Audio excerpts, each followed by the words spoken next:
Welcome to Storytime with Tallulah. Today's reading comes from r/EntitledParents. Our first story is titled, Entitled Parents Meets a Queens Neighborhood. So funny story happened today. I have a piece of property in Queens, New York, and the hot water heater was leaking. Had to change it, etc., etc. Luckily, plumbing is my thing, so went there with two guys to get it done. While they are working inside, I go outside to make some calls, and this kid I know, mind you, he's 20, just seems like a kid to me, is across the street smoking a joint on his porch. Mind you, this is a good kid, a bit shy, but just nice, and would shovel everyone's driveway/walkway during the winter for $20. When a Karen with her kid stops in front of his house and starts yelling at him. Karen: "What are you doing up there? That's disgusting and you should be ashamed of yourself." 20-year-old: "Mind your business and keep moving, lady." He said this politely enough, and I am paraphrasing. "My kids have to play out here and you're trying to turn them into drug addicts. I'm calling the cops." She pulls out her phone to call the cops, and I decide at this point to go across the street and intervene before the cops get involved. Weed is pretty much legal here. It would have been, at most, a $50 fine. Me: "Hey, what the F do you think you're doing to this nice lady? Are you smoking weed and not sharing, you selfish wiener?" 20-year-old staring.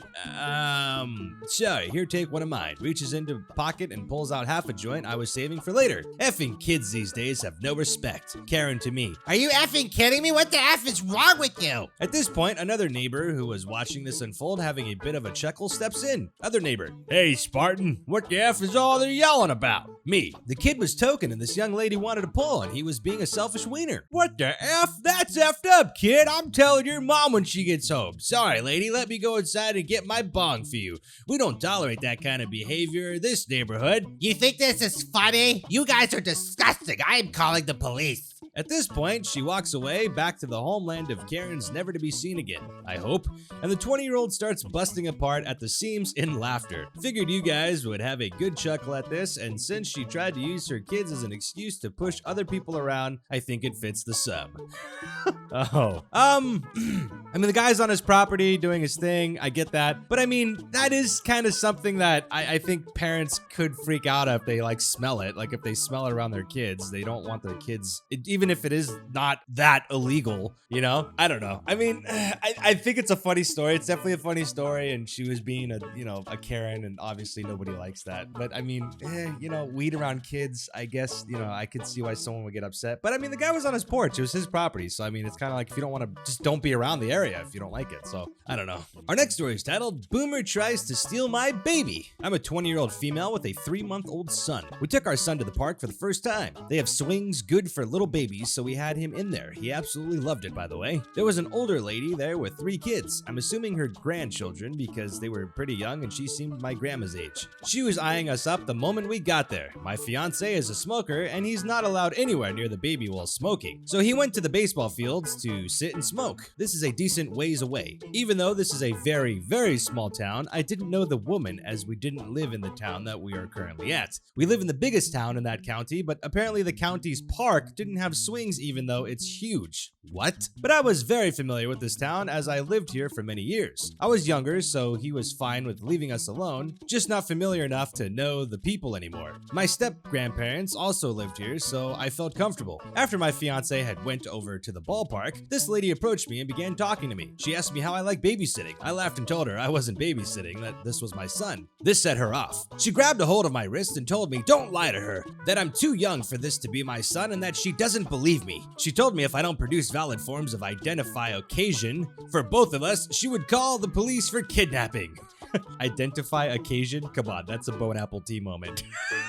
Identification, not identify occasion. Come on. So here's the issue with that. I don't carry my wallet on me that often. And the only forms of identification I have for my son is his insurance card. And his birth certificate and social security card have not come in yet due to everything being bogged down from the virus. I told the lady that and she turned in her group in my wrist stating that that's a lie because they give you documents at the hospital. They don't. It was escalating escalated to the point where she shoves me down and tries to grab my son, stating that she will be keeping a hold of him until the cops arrived. I quickly got up and grabbed my son from her. I didn't punch her, but I did sort of palm her nose, which I guess I did harder than I meant to, as she started bleeding. She yelled at me that she was going to press charges for assault. My fiance was making his way back during this time and caught the tail end of the confrontation. Skipping ahead to when the cops show, they are talking to each of us, but the old lady won't stop screeching, so they take her farther away to talk. I am in compete fight mode and terrified. I am frantically explaining that I don't have ID, but this is my son. We just came here to the park to play. If there was any way I could prove I was the mother of my son, I showed him a photo of him getting pulled from me, C-section, and him on my chest a few hours later. Obviously, he looks different now, but you can tell it's the same baby. We were allowed to go home and we're told we'd be hearing from someone about the assault and charges against the woman. I'm aware there's some context missing. I just really don't have the time to sit down and write down everything, so if there's any questions, I'll try and answer to the best of my ability. Update. We set up an appointment with a lawyer for this Monday and we'll be going to the police station later today. We called ahead and made an appointment for 3. It's noon currently. Someone had mentioned seeing if the park had cameras. I was pretty sure they didn't, as it's a very small area, but I called anyways and turns out they did. They agreed to send a copy of the footage to me, but they only have a couple, so I'm not sure if what happened was caught on tape, as the cameras are near the pavilion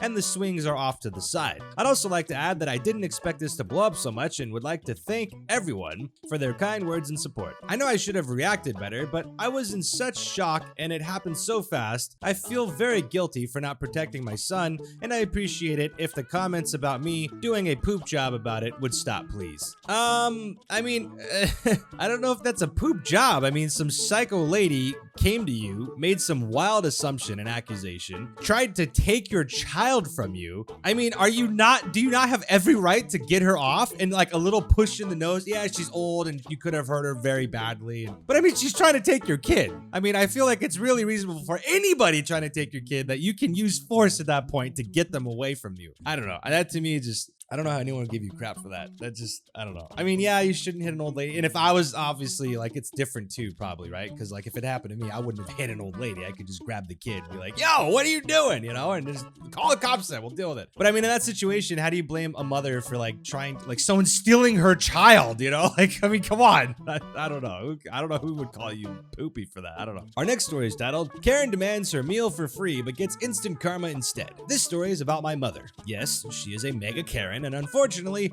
I've had to put up with her most of my life. This happened when I was a teenager, around 15. We went out for dinner at a small local restaurant that did all-you-can-eat buffets. I should mention that my mother has long, thick, and curly hair, and she never ties it up. Important for later. We got our dinner and sat down to eat, and all was going well. I was surprised at how well my mom was doing. By this point, she should have found something to complain about by now. And then it happened. She looked down at her plate and said, OMG, look at this. There's a flipping hair in my food. Me, knowing exactly what she was doing. Mom, that's your hair. No, that's not my hair. The way she was talking was obviously dramatized, for effect, and she was beginning to get louder and drawing attention from the other diners. She continued to cause a scene and get more irritating, drawing more attention to herself and inadvertently me. I wanted to sink into my chair from embarrassment. Not long after she started her fake tantrum, the waitress came over to see what the problem was. Waitress, how's it all going here? What seems to be the problem? There is a hair in my food.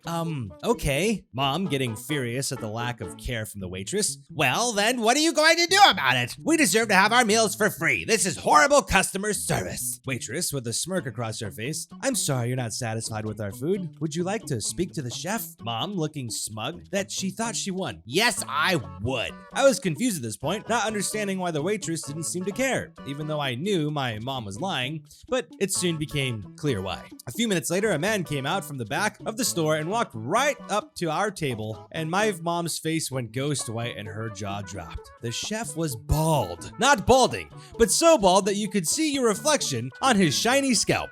Chef, hi there. How are things this evening? What seems to be the problem?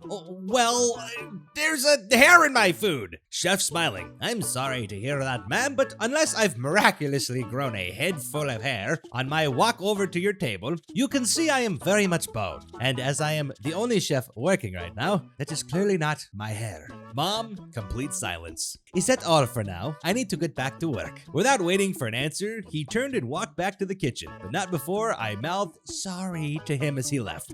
I knew better than to say anything to my mom after this. Rubbing her failure in her face was a bad idea, but I had a smile on my face for the rest of the night. Oh man, people always trying to squeeze one in, right?